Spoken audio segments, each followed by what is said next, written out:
చూస్తే చంద్రబాబు మోసగాడని చెప్పి ఈ ప్రపంచానికి తెలుసు. కానీ ఇంత పచ్చి మోసాలు చేస్తా, దగాలు చేస్తా, కుటుంబాల మధ్య చిచ్చు పెడతా ఈ రకంగా చేయడం భావ్యం కాదు. ధర్మ పరిరక్షణ, అన్ని ధర్మాల పరిరక్షణ, ముస్లిం ధర్మం అనండి, హిందూ ధర్మం అనండి, క్రిస్టియన్ ధర్మం అనండి, అన్ని ధర్మాలని ఈరోజు పరిరక్షించేది ముఖ్యమంత్రి నారా చంద్రబాబు నాయుడు మాత్రమే. అన్ని కులాలని, మతాలని సమానంగా ఈ దేశంలో చూసేటువంటి నాయకుడు ఎవరున్నారంటే అది కేవలం చంద్రబాబు నాయుడు గారు. మీడియా కూడా చెక్ చేసుకోవచ్చు. 2014 నుంచి 19 వరకు ఈ రాష్ట్రంలో జరిగినటువంటి పనులు అన్నీ ఇన్ని కాదు, ఇంక్లూడింగ్ పోలవరం, అట్లాగే రాజధాని అమరావతి. 33,000 ఎకరాలు కొన్ని వేల మంది రైతులు ముందుకొచ్చి ఈ రాష్ట్ర రాజధాని కోసం త్యాగం చేసినటువంటి పరిస్థితి. అది చంద్రబాబు నాయుడు గారి మీద నమ్మకంతో. ఈ భారతదేశానికే ఒక గొప్ప నాయకుడు. ఈ భారతదేశంలో ఒక విజన్ ఉన్నటువంటి నాయకుడు ఎవరు ఉన్నారంటే అది నారా చంద్రబాబు నాయుడు గారు. సేల్ చేయడానికి ఆయనతో పాటు సేల్ చేయడానికి పేద ప్రజలకి ఆయన అండగా ఉండే తీరు నాకు నచ్చింది. కాబట్టి ఆయనతో పాటు నేను నడుస్తానికి నేను సిద్ధపడ్డాను. అసలు అయినటువంటి క్రిమినల్ ఎవరు ఈ దేశంలో అంటే జగన్మోహన్ రెడ్డి. ఇవాళ ముఖ్యమంత్రి స్థాయి వ్యక్తిని గనుతో కాల్చి చంపమని చెప్పి పబ్లిక్గా జగన్మోహన్ రెడ్డి చెప్పాడు. ఆ రోజే వేరే ముఖ్యమంత్రి అయితే నీకు అటెంప్ట్ మర్డర్ కేసు పెడతాం లేదా జైల్లో పెట్టుకోవడం జరిగేది. ఇవాళ అన్నీ కూడా ఒక రాజనీతిజ్ఞుడు కాబట్టి చంద్రబాబు నాయుడు నిన్ను క్షమించి వదిలేశాడు తప్ప, లేకపోతే ఆ రోజే నువ్వు జైల్లో ఉండేవాడు. సో నాకు బాగా నచ్చారు ఆయన. నచ్చడమే కాదు, ఆయన పథకాలని చూస్తున్నాం, వింటున్నాం. సో ఆయనతో కలిసి ప్రయాణం చేయాలని చెప్పి నేను నిర్ణయించుకున్నాను. వన్స్ నా రాజీనామా ఆమోదం పొందగానే నేను పార్టీలో చేస్తాను. తండ్రి అధికారాన్ని అడ్డం పెట్టుకుని పరిటాల రవిని హత్య చేయించినటువంటి జగన్మోహన్ రెడ్డి అవనండి, తర్వాత ఒక మర్డరర్గానే కాకుండా ఇవాళ ఫైనాన్షియల్ ఎకనామికల్ క్రిమినల్గా వైట్ కాలర్ అఫెండర్గా కూడా జగన్మోహన్ రెడ్డి వాళ్ళ ఖ్యాతికి ఎక్కాడు. A1గా చంద్రబాబు నాయుడు ఉండాలా, లేకపోతే జగన్మోహన్ రెడ్డి కుటుంబం ఉండాలా? రాజారెడ్డి కానీ, రాజశేఖర రెడ్డి కానీ, అట్లాగే ఇవాళ ఉన్నటువంటి పరిస్థితుల్లో పచ్చి నెత్తురు తాగేటువంటి జగన్మోహన్ రెడ్డి మామూలు మనుషుల నెత్తురే కాదు, ఆర్థికంగా కూడా ఆర్థిక నేరస్తుడు జగన్మోహన్ రెడ్డి. అనేక కేసుల్లో A1 ముద్దాయి మీ జగన్మోహన్ రెడ్డి. జగన్మోహన్ రెడ్డి గారు అయితే పేదల పక్షపాతి, నిరుపేదల పక్షపాతి. ఈ దేశంలోనే అత్యంత ధనికమైనటువంటి ముఖ్యమంత్రి ఈ రాష్ట్రాన్ని అత్యంత పేద రాష్ట్రంగా మార్చాడని మాత్రం ఘంటాబద్ధంగా నేను చెప్పగలను ఈ స్టేజ్ మీద నుంచి. ఈ దేశంలోనే అత్యంత ధనికుడైనటువంటి ముఖ్యమంత్రి ఈ రాష్ట్రాన్ని ఈ దేశంలోనే అతి పేద రాష్ట్రంగా, నిరుద్యోగంలో హైయెస్ట్ పర్సంటేజ్ ఉన్న రాష్ట్రంగా మార్చాడని మాత్రం చెప్తూ జనసేన టీడీపీ కలిసి ఈ పొత్తులో భాగంగా పోటీ చేయబోతున్నారు. జగన్ ఒంటరి చేస్తామని చెప్పి పవన్ కళ్యాణ్ కూడా మాట్లాడుతున్నారు. సార్ నేను చెప్పనా, ఆల్రెడీ మీ ఢిల్లీ ప్రెస్ ఎప్పుడో రిపోర్ట్ చేసింది సంవత్సరాల క్రితం అనుకుంటా. 40 సీట్ల కంటే ఎక్కువ రావట్లా కూటమికి. చెప్పండి, మళ్ళీ చెప్తారు ఇంకోసారి. ఆగ్రహంతో ఉన్నారు ప్రెసిడెంట్ గవర్నమెంట్ మీద. జగన్మోహన్ రెడ్డికి తెలుసు మళ్ళీ అధికారంలోకి జగన్మోహన్ రెడ్డి రావట్లేదు, వైకాపా ప్రభుత్వం రావట్లేదని. కాబట్టి ఏదో రకంగా చంద్రబాబు గారిని ఇబ్బంది పెట్టాలి, తెలుగుదేశాన్ని ఇబ్బంది పెట్టాలి, ఎట్లా కొట్లా బుర్ర జల్లాలి. మళ్ళీ తెలుగుదేశం పార్టీ ఉంటేనే అభివృద్ధి ఉంటుంది, చంద్రబాబు నాయుడు గారు ఉంటేనే అభివృద్ధి ఉంటుంది. ఈ ప్రాంతానికి తెలుగుదేశం పార్టీ ఎమ్మెల్యే ఉంటేనే ఈ ప్రాంతం బాగుపడుతుందని తెలియజేస్తూ 2014లో ఎట్లయితే ఈ రాష్ట్ర ప్రజలు చంద్రబాబు నాయుడు గారు ముఖ్యమంత్రి అయితే కానీ మనం ఈ రాష్ట్రం బాగుపడదు, మళ్ళీ రాజధాని నుంచి అన్ని కట్టుకోవాలని డిసైడ్ చేశారో, మళ్ళీ రేపు రాబోయే రోజుల్లో 2024లో ఖచ్చితంగా అటువంటి నిర్ణయం తీసుకోబోతున్నారు. ఎందుకంటే 3 రాజధానులు ఇస్తాను, వైజాగ్లో క్యాపిటల్ పెడతానంటే వైజాగ్లో ఎమ్మెల్సీగా 25,000తో గెలిపించారు ప్రజలు. 3 ప్రాంతాలు రాయలసీమలో గెలుపుతారు. ఇప్పుడు కడప జిల్లాలో పులివెందులకు చెందినటువంటి వ్యక్తిని టీడీపీ ఎమ్మెల్సీ గెలిపించారు. ఇక్కడ మన ప్రకాశం జిల్లా చెందిన వ్యక్తిని గెలిపించారు. అంటే మనకు అర్థమైంది ఏంటంటే 2014లో మంచి నిర్ణయం తీసుకున్నారు. 19లో సరే ఒక ఛాన్స్ ఇద్దాం, రాజశేఖర రెడ్డి గారు అబ్బాయినో లేదా ఇంకోటనో పనిచేసినప్పటికీ మళ్ళీ ఈ రాష్ట్రం పాతాళంలో వెళ్ళిపోయింది. పాతాళంలోకి వెళ్ళడం కాదు, రాక్షస రాజ్యంగా తయారైంది. ఎందుకంటే ఇంత ముందు నిర్ణయాలలో మన పార్టీ అధికారంలో రావడం ఖాయం. ఖచ్చితంగా మార్పు వచ్చింది. తెలుగుదేశం పార్టీ అధికారం రావడమే కాదు, చంద్రబాబు ముఖ్యమంత్రి చేసుకోవడమే కాదు, ఈ రాష్ట్రం మళ్ళీ గాడిలో పడాలి. విజయవాడ పార్లమెంట్లో అయితే టోటల్గా 60% టీడీపీ ఖాళీ చేసేస్తాం, దాంట్లో డౌట్ లేదు. 60% తెలుగుదేశం పార్టీ ఎన్టీఆర్ జిల్లాలో ఖాళీ అవబోతుంది. 60% మెజారిటీ తెలుగుదేశం పార్టీలో అన్నగారు ఏం ముహూర్తం పెట్టారు. ఈ పార్టీ నిస్వార్థంగా సమాజం కోసం, ప్రజల కోసం పనిచేసే వ్యక్తులే ఈ పార్టీ మిగులుతారు. ఫ్లోటింగ్లో వస్తూ ఉంటారు, వెళ్ళిపోతూ ఉంటారు, కానీ మళ్ళీ ఇదే కేంద్రం మిగులుతుందన్నమాట పర్మనెంట్గా ఈ పార్టీలో. ఒక ప్రజాప్రతినిధి అంటే ఎట్లా ఉండాలి, ఒక ప్రజాప్రతినిధి అంటే భావి తరాలకి ఒక దిక్సూచిలాగా ఉండాలి, మన ప్రవర్తన ఆ విధంగా ఉండాలి. అంతేగాని బూతులు మాట్లాడతాం, లేకపోతే ఇష్టం వచ్చినట్లు మాట్లాడతాం, అదేంటంటే నోరేసుకు పడతా ఉంటారు. నేను చెప్తున్నా, ఇక్కడ ఎవ్వరూ భయపడాల్సిన పని లేదు. నిర్భయంగా ఓటేయండి, తెలుగుదేశం పార్టీ అభ్యర్థికి ఓటేస్తే ఈ ప్రాంతానికి అభివృద్ధి ఉంటుంది. అంతకుముందు మీ అందరూ తెలుసు, అంతకుముందు జరిగిన బై ఎలక్షన్లో దాదాపు నాకు తెలిసి 17 మందో 18 మందో కాంగ్రెస్ నుంచి రాజీనామా చేసి వైకాపా తరఫున పోటీ చేసిన అభ్యర్థులు భారీ మెజార్టీలతో గెలిచారు. అది 2012లోనో 14లోనో నాకు గుర్తులేదు, సరిగ్గా 12లో నాకు గుర్తులేదు. అప్పుడు అందరూ అన్నారు నన్ను, ఎందుకు నువ్వు ఈ డబ్బులు వేస్ట్ చేసుకుంటున్నావు, నువ్వు టైం వేస్ట్ చేసుకుంటున్నావు, ఈ పార్టీ గెలిచేది లేదు, ఏమీ లేదు, ఈ చంద్రబాబును కూడా ఎందుకు నమ్ముతామని చెప్పి మా సొంత సామాజిక వర్గం వాళ్ళే ఆ రోజు నన్ను మందలించారు. చాలా ఆలోచనతో వ్యవహరించారు ప్రజలు. అంతకుముందు బై ఎలక్షన్ వచ్చినా చెప్పి జగన్ పార్టీ పెట్టి 18, 19 బై ఎలక్షన్ వచ్చినాయి, ఇంక్లూడింగ్ జగన్ ఎంపీగా. అన్నింటిలో జగన్ పార్టీ స్వీప్ చేసింది, రాష్ట్ర విభజన జరిగింది. ప్రజలు ఎంతో ఆలోచనతో వ్యవహరించారు. ఆలోచనతో వ్యవహరించి ఈ రాష్ట్రం విడిపోయింది, కనీసం రాజధాని కూడా లేదు, ఇటువంటి రాష్ట్రానికి అనుభవజ్ఞుడు నీతివంతుడైన రాజకీయ నాయకుడు ముఖ్యమంత్రి అయితే కానీ ఈ రాష్ట్రం బాగుపడదని చెప్పి అన్ని కులాలు, మతాలు, వర్గాలకు అతీతంగా చంద్రబాబు నాయుడు గారిని ముఖ్యమంత్రి చేస్తున్నారు. అంత ఆలోచన రాజకీయ పరంగా, రాష్ట్రపరంగా ఆలోచన ఉన్నటువంటి రాష్ట్రం ఈ ఆంధ్ర రాష్ట్రం.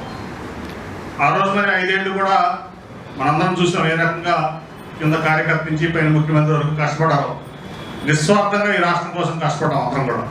ఒకటైతే గ్యారంటీ, చంద్రబాబు నాయుడు అనే వ్యక్తి పచ్చి మోసగాడు, దాంట్లో డౌటే లేదు. ఈ రాష్ట్రానికి పనికిరాని వ్యక్తి అతను.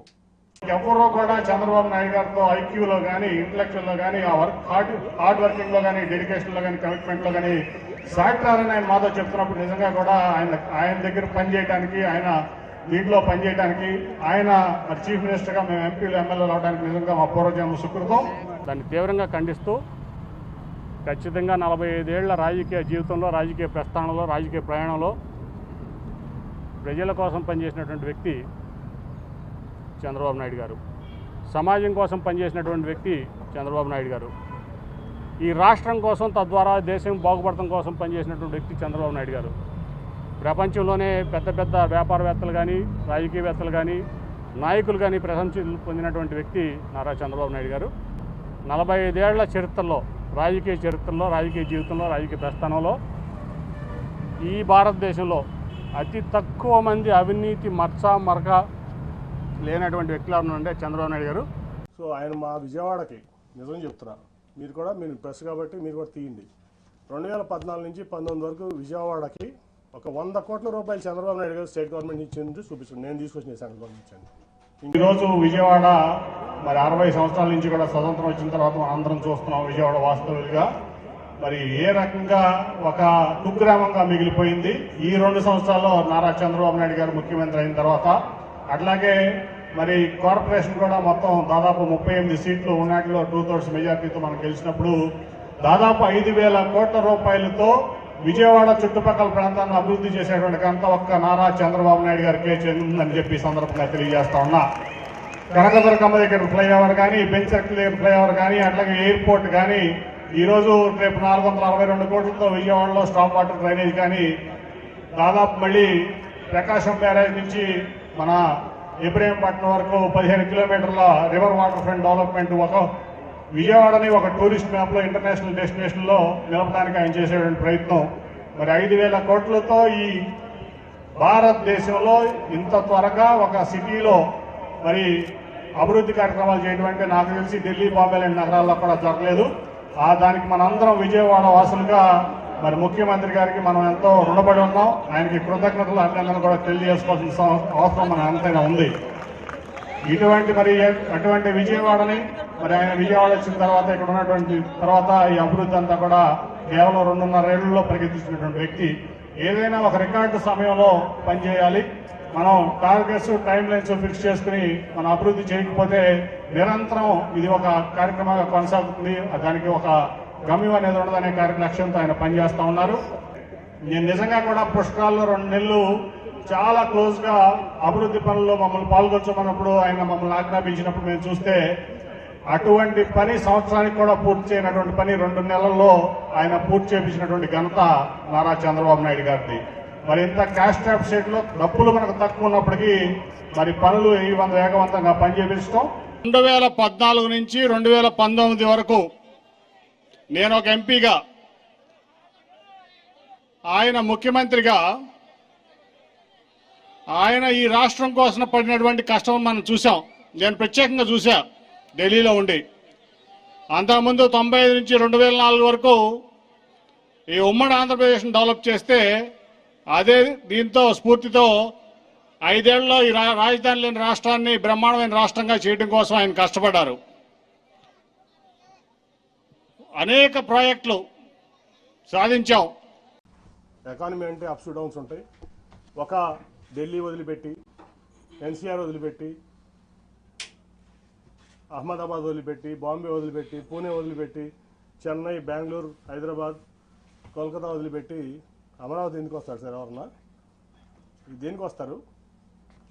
ఇవన్నీ అవ్వవు సార్. ముందు విజయవాడ, గుంటూరు ఇవన్నింటినీ చేసుకుందాం మనం అని చెప్పి ఎన్నో సందర్భాలు కన్ఫరెంట్ అయ్యాను. కానీ ఫస్ట్ టైం నేను ఎంపీని, నీకేం తెలియదు అని చెప్పి నన్ను తోసేవాళ్ళు. ఇక్కడ రాజధాని వస్తే మన పిల్లలే కాదు, ఈ రాష్ట్రంలో ప్రతి ఒక్కళ్ళ పిల్లలు కూడా వాళ్ళ భవిష్యత్తు బాగుంటాయని చెప్పి ఆశించి మీరు 34,000 ఎకరాలు ఇస్తే దాన్ని అపహాస్యం చేస్తున్నారంటే రైతులు కళ్ళల్లో నీళ్లు పెట్టించిన వాళ్ళు ఎవరు కూడా చరిత్రలో మిగలరు, చరిత్రహీనులు అవుతారని చెప్పి చరిత్ర చెప్తారు, మనం చెప్పడం కాదు. అభివృద్ధి మీకు శ్మశానంలా కనబడుతుంది, మీకు ఎడారిలా కనబడుతుంది. ఒక పథకం ప్రకారం కావాలని చెప్పి ఏదో సామెత ఉంది, ఒక కుక్కను చంపాలంటే దాన్ని పిచ్చుకుక్క పిచ్చుకుక్క పిచ్చుకుక్క పిచ్చుకుక్క అనాలంట. అట్లా ఒక పథకం ప్రకారం నువ్వు ప్రతిపక్షం ఉన్నప్పుడు మొదలు పెట్టావు. చేతకన్నాడు ఇంట్లో కూర్చో, ఏమన్నా కాదన్నాడా? ఒక్క అవకాశం నన్ను అడుక్కుందేవారు, నువ్వా నేనా? మీరు అని అడుక్కున్నారా ఆయన్ని? ఒక అవకాశం ఇస్తాం బాబు ముఖ్యమంత్రి నువ్వు మమ్మల్ని ఎలగబెట్టాను నువ్వు అని అడిగారా? అడుక్కున్నా ఒక ఛాన్స్ ఇమ్మన్నా ఇప్పుడే నా వల్ల కాదంటావు. నీ వల్ల కానీ రాజీనామా చేసి మళ్ళీ ఎలక్షన్కి వెళ్దాం బలా. దమ్ముందా? దమ్ముందా? ఉందా? బస్తీ మీద సవాల్. మాట తప్పనంటావు, మడం తెప్పనంటావు. ఇప్పుడేమో మొత్తం బాడీ మీద తిప్పేస్తున్నావు, మొత్తం బాడీ శరీరం తిప్పేస్తున్నావు. మడం కాదు, మాట కాదు. ఆయన చెప్పేవాడి sir, Vijayawada is a reality. Vijayawada is a reality. Amaravati is your dream which has to be converted into a reality. అది అవ్వదు సార్. ఏం చేయాలి? చంద్రబాబు నాయుడు గారు ఆల్రెడీ ఇక్కడ అసెంబ్లీ పెట్టాడా? అసెంబ్లీ సమావేశాలు మీరు చూసారా? నువ్వు పాల్గొన్నావా? ముఖ్యమంత్రిగా అసెంబ్లీలోకి వెళ్ళావా? ప్రతిపక్ష నాయకుడికి వెళ్ళావు, మళ్ళీ తర్వాత ముఖ్యమంత్రికి వెళ్ళావు. మొన్న కూడా అసెంబ్లీ సమావేశాలు పెట్టి అదే అసెంబ్లీలో చంద్రబాబు నాయుడు కట్టిన అసెంబ్లీలో నేను ఇక్కడి నుంచి రాజధాని మారుస్తాను, వైజాగ్కి 3 ముక్కలాట ఆడతానని చెప్పింది నువ్వే కదా. అట్లాగే చంద్రబాబు నాయుడు గారు కట్టిన సెక్రటరీనా కూర్చుని రోజు ఇటు పక్క నుంచి వెళ్తా మిమ్మల్ని అందరినీ వైర్ల మధ్యలో పెట్టి వెళ్ళింది అక్కడి నుంచి ఆయన కట్టిన సెక్రటరీటే కదా, మీరు ఇచ్చిన భూములే కదా, బయట వాళ్ళు ఎవరు ఇవ్వలేదు కదా. సెక్రటరేటు ఉంది, అది లేదంటావు.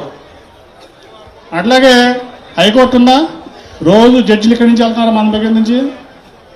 హైకోర్టు ఉంది. డీజీపీ ఆఫీస్ ఉందా మంగళగిరిలో? ప్రతి ఆఫీస్ ఇక్కడ తీసుకొచ్చాడు చంద్రబాబు నాయుడు. మరి ఇంకేం కావాలి రాజధానికి?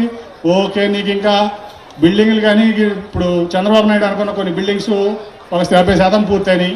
ఆయన పూర్తి చేయాలి ఎంత కావాలి, 1500 కోట్లు 2000 కోట్లు పెట్టు, బిల్డింగ్లు పూర్తవుతాయి కదా. నువ్వు 10,000 కోట్లు వైజాగ్లో ఎందుకు పెట్టాలి? మళ్ళీ 2000 కోట్లతో బిల్డింగ్ పూర్తి చేయి. నీ వల్ల కాకపోతే చెప్పు, చంద్రబాబు నాయుడుకి చెప్పు, వెళ్ళి దగ్గర నుండి కూర్చొని కట్టిస్తాడు ఆయన. అదే పని మీద 2000 కోట్లు ఇచ్చి చంద్రబాబు నాయుడు వెళ్ళి పూర్తి చేయమని పూర్తి చేస్తాడు. నీ చేత కాకపోతే ఇక్కడ నడుపు. నువ్వే పార్టీ కార్యకర్తలు, అంతేగాని మనం ఎప్పటికప్పుడు డబ్బా కొట్టుకోకూడదు. నా స్థాయి అది కానీ మీ స్థాయి మీరు తెలుసుకోండి. ఇక లాస్ట్గా చివరిగా నేను చెప్పదలిసింది ఏంటంటే, ఇవాళ ఆంధ్రప్రదేశ్ ప్రజలందరూ అమరావతి ఎప్పుడు రాజధాని వస్తుందా, చంద్రబాబు నాయుడు గారు ఎప్పుడు వస్తారా, అమరావతి రాజధాని చూసుకుందామని, ముఖ్యంగా విజయవాడ ఎన్టీఆర్ జిల్లా ప్రజలందరూ ఎప్పుడెప్పుడు అమరావతిని చూసుకుందామని కోరిక బలంగా నాటుకున్న వేళ మీరు అనేదేంటి, అమరావతి ఒక వేస్ట్ అన్నట్టు మాట్లాడారు. మీకు ఇంతకన్నా దౌర్భాగ్యం మీరే చెప్పారు చాలాసార్లు. జగన్ ఒక అవినీతిపరుడు, అమరావతిని 3 రాజధానులని అమరావతిని చెడగొడుతున్నారు, ఇట్లా రకరకాల వ్యాఖ్యలు చేసిన మీరే ఇవాళ వచ్చి అమరావతిని ఇక్కడ వేస్ట్ 3 రాజధానులే ముద్దని మీరు జగన్ని కౌగులించుకుంటే ఇంతకన్నా దౌర్భాగ్యం ఇంతకన్నా లేదని నేను అందరికీ సవినయంగా చెబుతూ, ఇటువంటి మా కుటుంబంలో జరిగిన విషయాలన్నీ అవి మా వ్యక్తిగతం, పార్టీకి ఎటువంటి సంబంధం లేదు. పార్టీ రాకముందు నుంచి ఈ విషయాలు జరుగుతూనే ఉన్నాయి. నేను ఏదో సేవా కార్యక్రమాలు చేద్దాం, కరోనా తర్వాత రాష్ట్రం ఇబ్బందుల్లో ఉంది, ప్రజలు ఇబ్బందుల్లో ఉన్నారు, చంద్రబాబు నాయుడు గారు ముఖ్యమంత్రిగా కూడా లేదు, విపత్కర సమయాల్లో చంద్రబాబు నాయుడు గారు యువతకు అసలు ఉద్యోగాలు లేవు అని నేను ప్రజలకు సేవ చేద్దాం, ఎంతో కొంత నేను సంపాదించిన దాంట్లో ఎంతో కొంత ప్రజల సేవా కార్యక్రమంలో నిమగ్నమై వచ్చానని చెప్తున్నా. ఏ రోజు నేను ఎంపీ కింద ఉంచుంటానని అనలేదు, ఏ రోజు మీతో గొడవ ఉందని అనలేదు. మీరు పలుమార్లు మీడియాల్లో నన్ను చులకనగా మాట్లాడినా కూడా కుటుంబ బాధ్యత కింద నేను ఎక్కడా కూడా విస్మరించకుండా నేను అనేది ఇంతవరకు చెప్పలేదు. కానీ మా ప్రజలు కానీ మా కార్యకర్తలు కానీ ఇవాళ మా తెలుగుదేశం కుటుంబం కానీ మీరు చంద్రబాబు నాయుడు గారిని, లేకపోతే తెలుగుదేశం పార్టీని, లేకపోతే తెలుగుదేశం కార్యకర్తలు, తెలుగుదేశం సంస్థాగతంగా నిర్మించుకున్న పార్టీని మీరు విమర్శిస్తుంటే ఎవరో ఊరుకోరు. మీకు హెచ్చరిస్తున్నాను, తప్పక దీనికి శాస్తి అనుభవిస్తారు. ఇప్పటికైనా ఇటువంటి వ్యాఖ్యలు చేయరాదని మీ అందరి ముందు విన్నవించుకుంటున్నాను.